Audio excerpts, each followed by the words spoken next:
Hello and welcome to the Daily Gas for October 25th, 2025, called Line of Succession by Philip Newman. Normal Sudoku rules apply. Anti-king, cell separated by a king's move, cannot contain the same digit.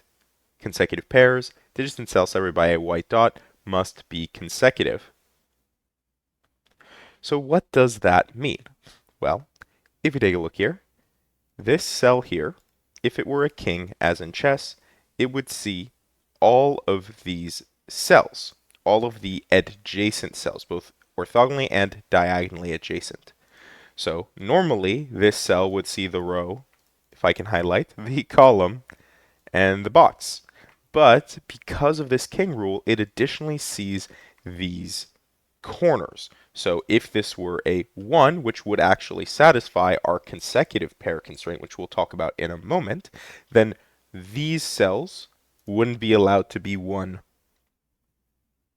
because of that king constraint, even though there's no Sudoku reason why they can't be that. Then for our consecutive pairs, well, consecutive, as Philip notes in the rules, is that they have a difference of 1. So essentially, we're looking for the pairs that follow one after the next, or if we just take this number, we can say, look at the number before it or after it. So this could either be 1 or 3. This could either be 3 or 5. This could either be 5 or 7, so on and so forth throughout the grid. And there is no negative constraint. So just because we don't see a white dot doesn't mean that the pairs can't be consecutive. So this is allowed to be 2, even though there is no white dot indicating a consecutive relationship. And that's it. Those are the rules. Let's just jump right into it. All right, so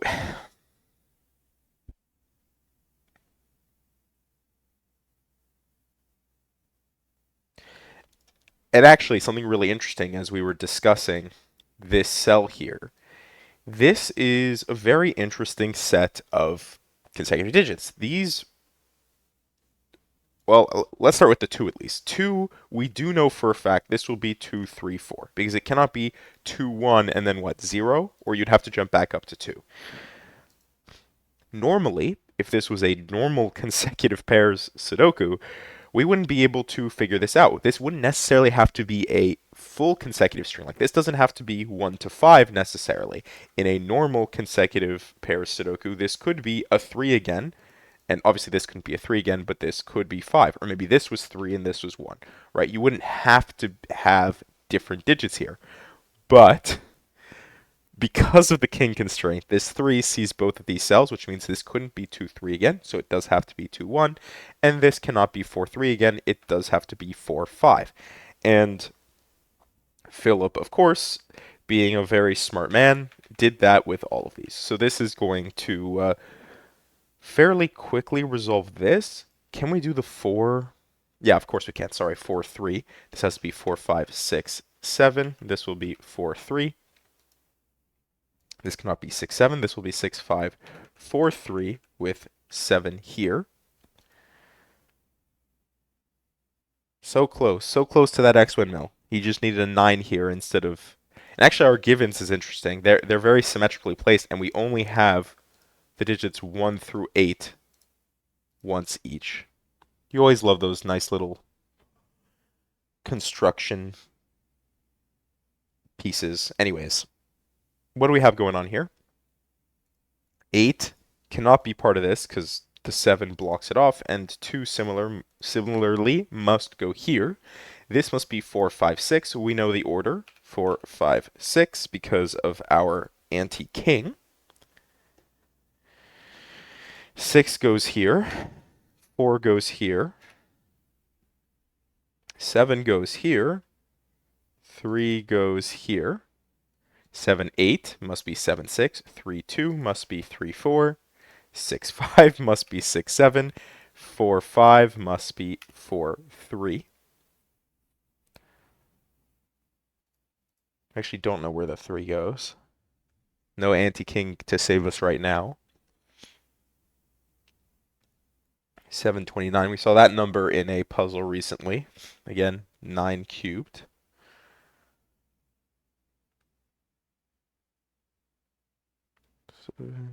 Hmm. Ah, 4. 4 gives us 4.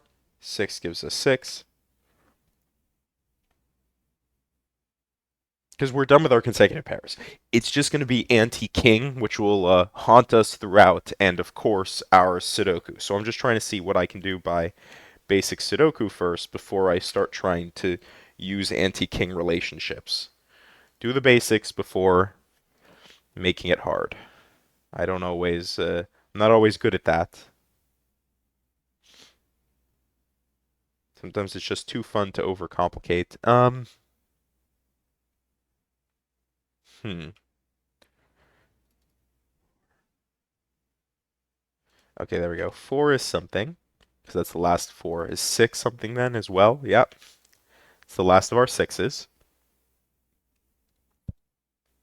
7. Does 7 have the exact same pattern as the 3s? Yeah, pretty much. Okay. And 8 looks like the 2s. And we know we can't really do much with that. I guess this is something to think about. If we have a 2 pair, I'm going to pencil mark, just bear with me here. If we have a 2 pair, then that means no matter what, neither of these could be 2. If you think about it, it makes sense, because if this was a 2, it would see this by Sudoku and this by King's move, and if this was a 2, it would see this by Sudoku and this by King's move.